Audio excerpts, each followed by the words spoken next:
Did you know you're carrying a story inside of you that stretches back thousands of years? It's not just some random letter and a plus or minus sign on a medical chart. It's like an evolutionary fingerprint. So let's decode it together.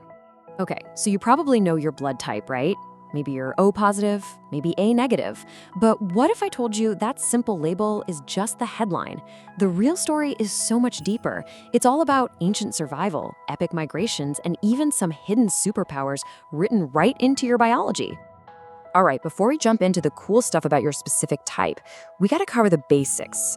There are really just two key things that make up all the different blood types we see. First up, you've got these things called antigens. The easiest way to think about them is like little flags waving from the surface of your red blood cells. If you're type A, you've got A flags. Type B, you guessed it, B flags. If you're AB, you've got both. And if you're type O, well, you've got no flags at all. That's piece number one of the puzzle. And the second piece, it's something called the RH factor. It's basically just one more protein flag. If that flag is there, you're positive. If it's missing, you're negative. And that's it. Seriously. Those two things, the A-B flags and the positive-negative RH flag, are what make up your entire blood type. Okay, basics are down. Now let's get into the heavy hitters. We're talking about the blood types that absolutely dominate the planet. And when I say dominate, I mean it. Just look at this chart. Those two huge slices, O positive and A positive, together, that's almost 70% of everyone on Earth. It's wild. Let's put that in perspective. O positive is the most common by a long shot. If you're in a room with 10 people, statistically, 4 of them are O positive, and another 3 are A positive. This isn't just a fun fact. It's hugely important for medicine. Why? Because O positive blood can go to anyone with a positive blood type. So you gotta ask, why is type O so incredibly common? Well, it all comes down to an evolutionary balancing act. For our ancestors, not having those A or B flags gave them a real edge against things like severe malaria and dangerous blood clots. But, and there's always a but in evolution, it's a trade-off. That same advantage makes them more vulnerable to nasty stomach bugs like cholera and norovirus. Now, type A, its story is a little different. It seems to have really taken off right around the time we humans started farming. Living in bigger, denser communities meant new diseases, and that A flag seems to have offered a better defense against certain bacteria. The flip side, again, is a higher risk for things like blood clots and heart issues. See, it's always a trade-off. All right, we've talked about the big two. Now, let's get into the types that are a bit more rare, because these are the real storytellers. They're like a map of human migration. Take B positive. Only about 1 in 10 people have it. But where you find it is fascinating. It's much more common in parts of Asia and the Middle East. It's like a genetic fingerprint left behind by ancient people on the move, spreading across continents. And then we have AB positive, which is kind of the new kid on the block, evolutionarily speaking. It only showed up a few thousand years ago. It's exactly what it sounds like. It happened when groups of people with type A and groups with type B started mixing. It's actually the youngest major blood type we have. Now, even though it's pretty rare, AB positive has a legitimate superpower.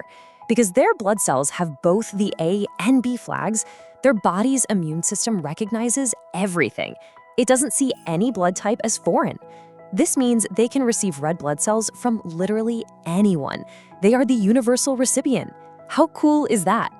Okay, so far we've mostly talked about the positive types. Let's switch gears and talk about the negative factor. And no, it's not a bad thing. It just means you're missing that RH protein flag. But this little absence creates some of the most important and sometimes challenging situations in all of medicine. And at the top of that list is O negative. Less than 7% of people have it, so it's not super common.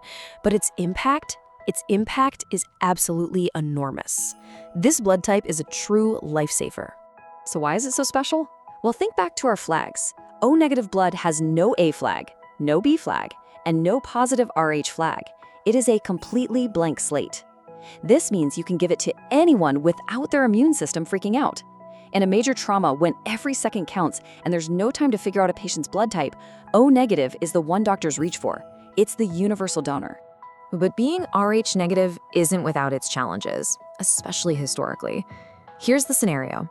An RH negative mom is pregnant with an RH positive baby. Her body might see the baby's blood as a foreign threat and start creating antibodies to attack it. It sounds scary, and for most of human history, it was a really serious risk. Thankfully, today, modern medicine has a simple shot that completely prevents this from happening. Okay, we've seen the common ones, we've seen the critical ones. Now we climb to the very top of the pyramid of rarity. We're talking about blood types that are so uncommon, they're right on the edge of human variation. Let's start with A negative. We're talking less than 2% of people. So if you're A negative, your options for a blood transfusion are really, really limited. You can only get blood from another A negative person or from our universal hero, O negative. Think that's rare? Let's talk B negative. Now we're down to just about 1% of the population.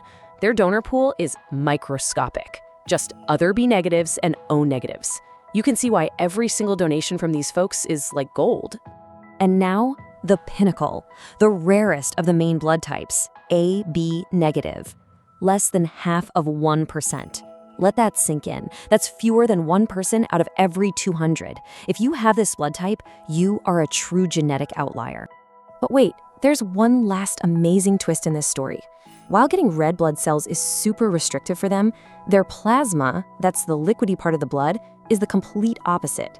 It has no antibodies that cause reactions, which means AB negative plasma can be given to anybody.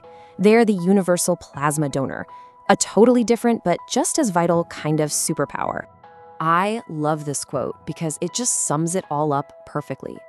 Having AB negative blood is like carrying this incredibly rare blend of all the traits we've talked about. It's a biological fingerprint that puts you right at the extreme edge of human variation. So you see, from ancient hunter-gatherer advantages to the maps of human migration to these incredible modern-day medical superpowers, the story written in your blood is thousands of years old, and it's still unfolding. It really makes you wonder, doesn't it? What secrets will it reveal next?